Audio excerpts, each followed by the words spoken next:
Assalamualaikum warahmatullahi taala wabarakatuh. Alhamdulillah wa syukurillah wa salatu wassalamu ala Rasulillah Muhammad ibn Abdullah wa ala alihi washabihi wa mawalah amma ba'du.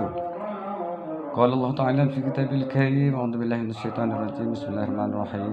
La taj'alu du'a ar-rasuli bainakum ka du'a ba'dikum ba'dan. Ya.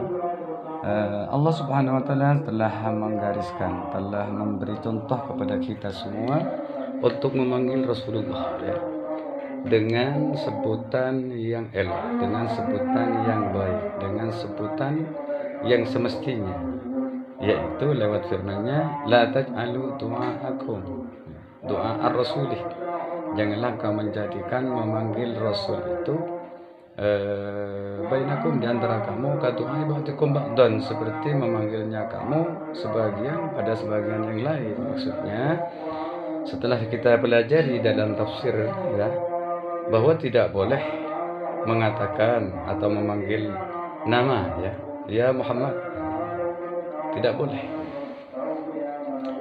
Yang betul adalah ya Rasulullah, wahai utusan Allah, seperti itu. Berangkat dari pemahaman ayat ini,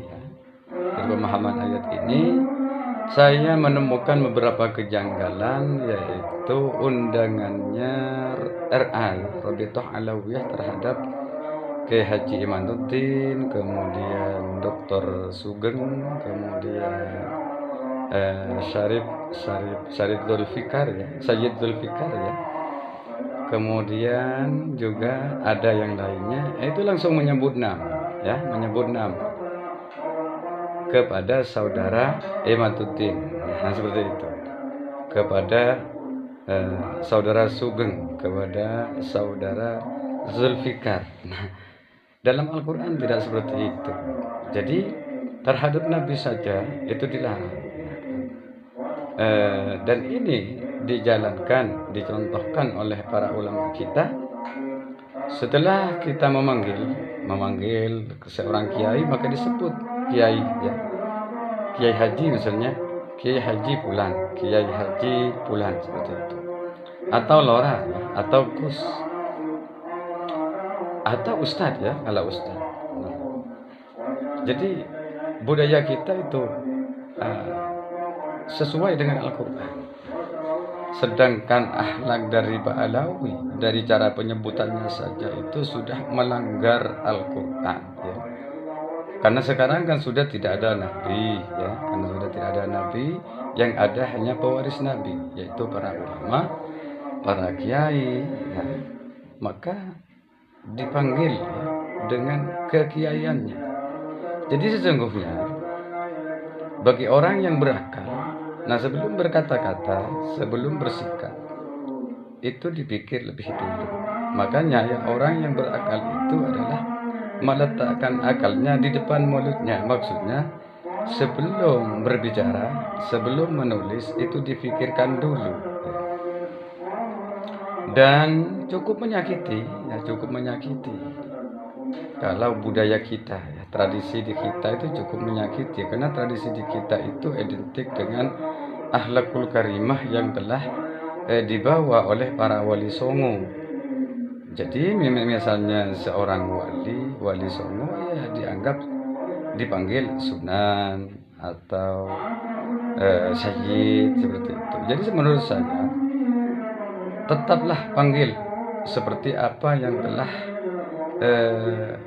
dilakukan oleh Uwin Wali Songo dalam mengundang Kiai Imaduddin. Itu disebut dengan sebutan kepada Kiai Haji Imaduddin Utsman Al-Bantani, kepada yang terhormat Dr. Sugeng,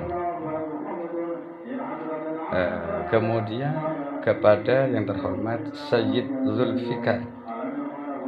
Nah, nanti apabila para habib menanggalkan nama panggilan kehormatan, apakah Anda juga tidak marah setelah nanti para habaib itu terbukti rungkat, kemudian nggak ada yang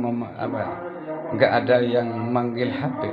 Dan sekarang sudah banyak, ya, di media itu kan langsung menyebut nama seperti Taufik Assegaf, Habib Rizik Syihab, Bahar bin Smith, tidak menyebut nama Habaib lagi, tidak menyebut gelar lagi Habib. Nah, menurut saya urusan sebutan nama enggak masalah, ya, enggak masalah. Tetap menyebut saya walaupun tidak mendukung Habib, saya tetap nyebut Habib karena memang sudah gelarnya, sudah sudah sebutannya sejak dulu. Walaupun tidak nyambung ke Rasulullah, kalau saya tetap manggil Habib. Habib dalam artian sekedar budaya, sekedar sebutan saja, bukan Habib dalam artian nasabnya nyambung ke Rasulullah. Kalau yang nyambung, saya yakin bukan Habib. Ya mungkin ada ya di antara sebagian Habib yang nyambung ke Rasulullah, tapi itu yang dihabibkan. Ya. Yang saya yakin itu adalah para zuriyah Rasulullah dari Wali Songo, yaitu para sayyid. Seperti di Madura, Sayyid Yusuf, ya kan.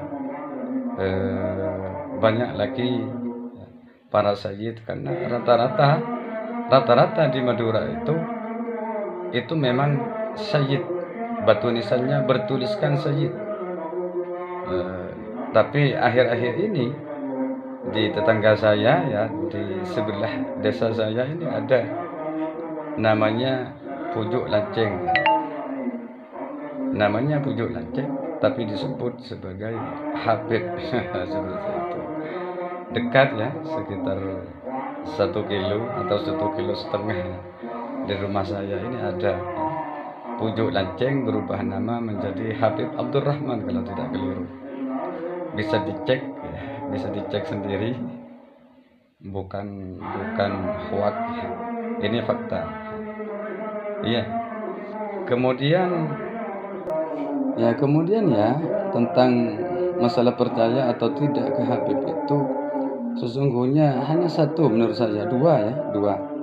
Pertama, sudah 2 orang dengan bersumpah kosong demi Allah bahwa mereka memang betul-betul bermimpi ya ketemu dengan Rasulullah dan menyatakan bahwa kaum Ba'alawi itu nasabnya munqati'un maudhu'un, ya, terputus dan diada-adakan, artinya palsu. Nah, kemudian ada lagi Jenderal Ahmad Yani yang disuruh atau diperintahkan oleh Soekarno untuk menanyakan tentang nasab Habaib dari Yaman kepada salah satu tokoh di Jawa Timur. Nah, Jenderal Ahmad Yani itu bertanya, katanya Pak Karno, apakah Habaib itu dzurriyyah Rasulullah? Bukan. Nah, kalau begitu mau diusir, mau dideportasi. Nah, maka oleh NU tidak dikasih, karena NU itu kan punya ajaran, punya doktrin bahwa kita itu bersaudara, ukhuwah basyariyah. Siapapun orangnya, kalau masih berbentuk manusia, maka kita wajib menghormati. Jadi seharusnya para habaib itu berterima kasih kepada GNU karena pada waktu itu Soekarno mau mendeportasi, tapi Kiai NU tidak memberikan izin, ya. Jadi sekali lagi bukan mengecam, ya, bukan menjelek-jelekan orang NU, Kiai NU, tetapi harus berterima kasih karena Anda telah ditolong oleh Kiai NU untuk tetap berada di Indonesia. Ya, sekian, semoga bermanfaat. Wassalamualaikum warahmatullahi wabarakatuh.